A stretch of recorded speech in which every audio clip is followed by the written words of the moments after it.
गुरुपौर्णिमा म्हणून साजरी करत असतो. आता यंदा गुरुपौर्णिमा ही 29 जुलै 2026 ला वार बुधवारी आलेली आहे. याचंच अवचित्त साधून आपण गुरुचरित्राचं पारायण दरवर्षी करत असतो. प्रत्येकाला इच्छा असते की ह्या गुरुपौर्णिमेचं अवचित्त साधून आपण गुरुचरित्राचं पारायण करावं.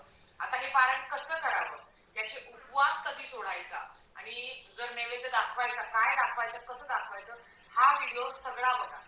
संपूर्ण व्हिडिओ स्किप न करता बघा, म्हणजे तुम्हाला तुमच्या सगळ्या प्रश्नांची उत्तर मिळतील.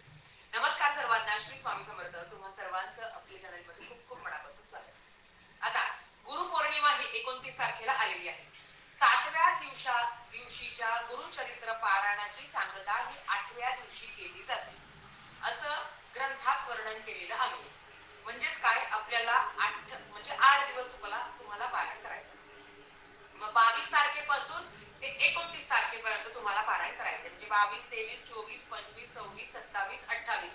28 तारखेला पूर्ण वाचन संपणार आणि 29 ला तुम्ही सांगता करू शकता. आता आज आहे 19 तारीख, सॉरी 20 तारीख आहे आज. आता आधीच मी तुम्हाला सांगते, गुरुचरित्र पारायण काही नियम अटी असतात आणि प्रत्येकाचं स्वप्न असतं की गुरुचरित्र पारायण करावं. आता ज्यांना गुरुचरित्र पारायण करायचं आहे तर त्यांनी 22 तारखेला सुरुवात करावी. 29 ला सांगता येते, पण सांगतेचे नियम आहे जे तुम्हाला मी थोड्या वेळात सांगते. आता गुरुचरित्र पारायण ज्या पद्धतीने आपण श्रावण महिन्यात किंवा दत्त जयंती किंवा स्वामी पुण्यतिथी विशेष आपण गुरुचरित्र पारायण करत असतो, तसंच आपल्याला आपल्या घरात गुरुचरित्र पारायण करायचं असतं. लक्षात घ्या, गुरुचरित्र हा 5वा वेद मानला गेला आहे. गुरुचरित्र पारायण करण्याच्या आदल्या दिवशी जर तुम्ही 21 तारखेला पारायण करणार असेल तर 20 तारखेला म्हणजे आजच, किंवा जर तुम्ही 22 तारखेला करणार असेल तर 21 तारखेला, हे सगळं तुमच्यावर आहे. कसं काय करायचं, कसं काय करायचं, कसं नाही. आता बघा, जर तुम्हाला गुरुचरित्राचं पारायण हे 22 ते 29 मध्ये करायचं असेल तर आदल्या दिवशी नारळखडी साखर ठेवायची, महाराजांना विनंती करायची की माझ्याकडनं पारायण निर्विघ्नपणे पार होते.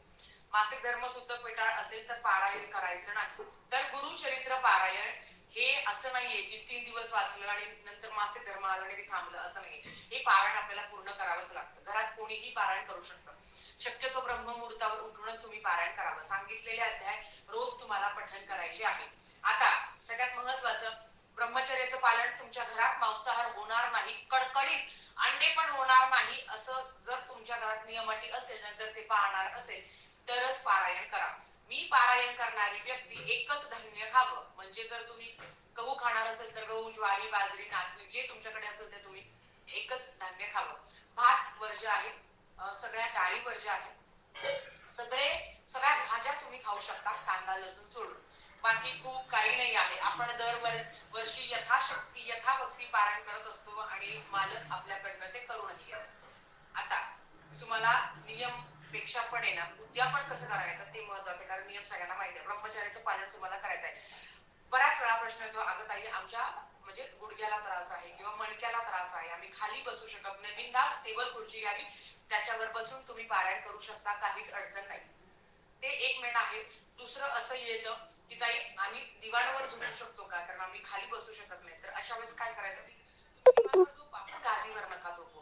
जे काही आपलं ब्लँकेट बेडशीट असतं तर ते तुम्ही वापरू शकता. एवढं ते धुवून वापरावं, कारण आपण ते नेहमी वापरत असतो, म्हणून ते वापरायचं असेल पारायण काळात तर ते शक्यतो धुवून वापरावं. बाकी खूप काही नियम नाही आहे. आणि पारायण काळात परान्न वर्ज्य आहे, बाहेरचं कुठलंच काही खायचं नाही. ब्रेड खाऊ का, पाव खाऊ का, बिस्किट खाऊ का, असं विचारायचंच नाही. अशा, कारण ते सगळं मैद्याचं बनलेलं असतं, तर मग ते शक्यतो पाळावं. या 7 दिवसाच्या कालावधीमध्ये ना आपलं जे सुखसोयीचं आयुष्य आहे ना त्याचा त्याग करायचा असतो, आणि तो त्याग केल्याशिवाय आपण परमेश्वराच्या जवळ येत नाही, हे मात्र तेवढं नक्की आहे. झोपताना डाव्या कुशीवर झोपायचं, जेणेकरून साक्षात, आणि खरं सांगते दत्त महाराज दर्शन देतातच, हे प्रत्येकाला अनुभव आलेला आहे. आता सगळ्यात महत्वाचं काय आहे की तुम्हाला या संपूर्ण गुरुचरित्राच्या कालावधीमध्ये अचानक जवळचा व्यक्ती वारला तर तुम्हाला जावंच लागेल. अशा परिस्थितीमध्ये कोणीतरी पारायण वाचणार असेल तर त्यांना आधी ती सोय लावायची आणि नंतर तुम्ही जायचं. आपल्याला माहिती आहे की आपल्या घरातील 10व्याचा कार्यक्रम आहे, 13व्याचा कार्यक्रम आहे अगदी, तर मग अशा वेळेस तुम्ही पारायणाला बसायचंच नाही. कारण पारायणाला बसून आपलेही हाल होता आणि ते ग्रंथ वाचला गेलाच पाहिजे, असं तुमच्याकडे जर कोणी करणार असेल तर त्यांच्याकडे पारायण करून घ्या. आता 22 तारखेला बसणारा व्यक्तीचं पारायणाची सांगता 29 तारखेला येते. 29 तारखेला हा उपवास असतो, गुरुपौर्णिमेचा उपवास असतो आणि महाराजांचा पण उपवास असतो. मग आता समजा मला 22 तारखेला पारायणाला बसायचं आहे, 29ला माझी सांगता येते. मग मी काय करेल, मला इच्छाच आहे की मला 29ला सांगता करायची आहे. मग अशा वेळेस तुम्ही फराळाचा नैवेद्य दाखवू शकता महाराजांना, म्हणजे म्हणजे महाराजांचा जो नैवेद्य असणार आहे, दत्त महाराजांचा जो नैवेद्य असणार आहे, किंवा 5ही नैवेद्य तुम्ही फराळाचा, तुम्ही खिचडी दाखवू शकता, तुम्ही गजर दाखवू शकता, तुम्ही फळं ठेवू शकता, याचा नैवेद्य तुम्ही दाखवू शकता. पण आपलं किती असतं, एवढं जीव तोडून पालन केलं आहे, मग छान वरण भात भाजी चपातीचा नैवेद्य आपण गुरुपौर्णिमेला महाराजांना दाखवत नाही, कारण त्यांना उपवास असतो. मग 21 तारखेला जर तुम्ही पारायणाला बसले तर 28ला तुमची सांगता येते. मग 28ला तुम्ही वरण भात भाजी चपातीचा नैवेद्य दाखवू शकता. नाही तर आता समजा मी 22 तारखेला पारायणाला बसले, 29ला माझा पारायणाची सांगता येते, पण ती सांगता मी अशी करू शकतो की फराळाचं दाखव. नाहीतर काय करायचं, 23 तारखेला पारायणाला बसायचं. परत एकदा सांगते, 23 तारखेला पारायणाला बसायचं, 23 ते 30 तारखेपर्यंत तुमचं पारायण होऊन जातं. 30 तारखेला तुमची सांगता येते. मग त्याच दिवशी वरण भात भाजी चपाती, कारण गुरुपौर्णिमेचा उपवास हा एकादशी प्रमाणे असतो. त्या संदर्भात सविस्तर माहिती येईलच. आधीच सांगते, 21 तारखेला बसणार असेल तर 28 तारखेला सांगता येते. मग तुम्ही वरण भात भाजी पोळी सगळं तुम्ही करू शकता. 22 तारखेला आली आणि 29ला सांगता करायची आहे, मग तुम्ही फराळाचा नैवेद्य दाखवू शकता. मग त्याच्यासाठी जर तुम्ही 23 तारखेला केलं पारायण सुरुवात, आणि जर तुम्ही 30 तारखेला सांगता येते, थोडक्यात काय, 29ला सगळे अध्याय छानपैकी तुमचे वाचून होते, 30ला तुम्ही सांगता करू शकता. ज्यांना 3 दिवसीय पारायण करायचं आहे त्यांनी कुठल्याही दिवशी सुरुवात करू शकता.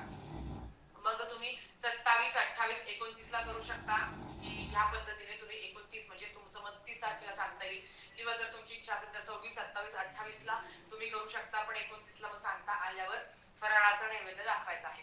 आता हे तुमच्यावर आहे, तुम्हाला पारायण 3 दिवसाचं करायचं की 7 दिवसाचं करायचं, हे तुमच्यावर आहे. 3 दिवसाचं पारण्याची सांगता पण 4थ्या दिवशी केली जाते. या पद्धतीने हे सगळं तुमच्यावर आहे मैत्रिणीनं, तुम्हाला कसं करायचं. पण नियम अटी आहे, नीट समजून घ्या. म्हणून मी तुम्हाला वारंवार सांगते आहे की नीट समजून घ्या. तुमच्या जवळपासचे लोक पारायण करणार असेल आणि जर त्यांनी 29ला सांगता करणार असेल, 29ला सांगता करू शकता, कुठलीच अडचण नाही. मग काय होईल, महाराजांचं जे ताट आहे किंवा जो नैवेद्य आपण महाराजांना दाखवणार आहे तो फराळाचा असावा. मग बघा, आपण एक ग्रंथाचा नैवेद्य असतो, एक कुळदेवीचा नैवेद्य असतो, एक दत्त महाराजांचा असतो, एक स्वामी महाराजांचा असतो.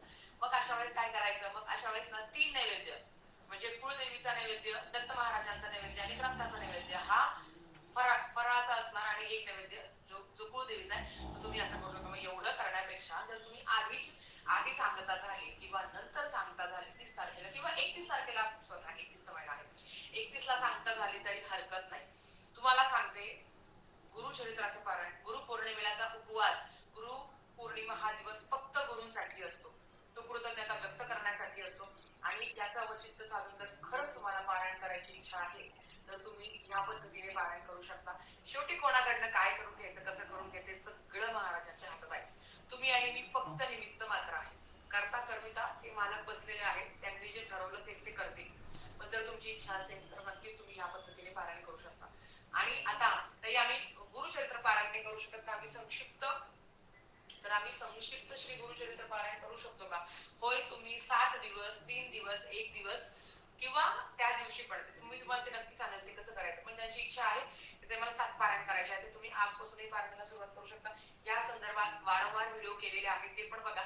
आणि जर तुम्हाला काही अडचण असल्यास कमेंट करून विचारा, उत्तर देण्याचा प्रयत्न केला जाईल. तर आजच्यासाठी फक्त इतकं झालेली सेवा स्वामींच्या चरणी मी रुजू करते आणि आजचा व्हिडिओ इथे थांबवते. आवडला असेल तर लाईक शेअर सबस्क्राईब करा. व्हिडिओ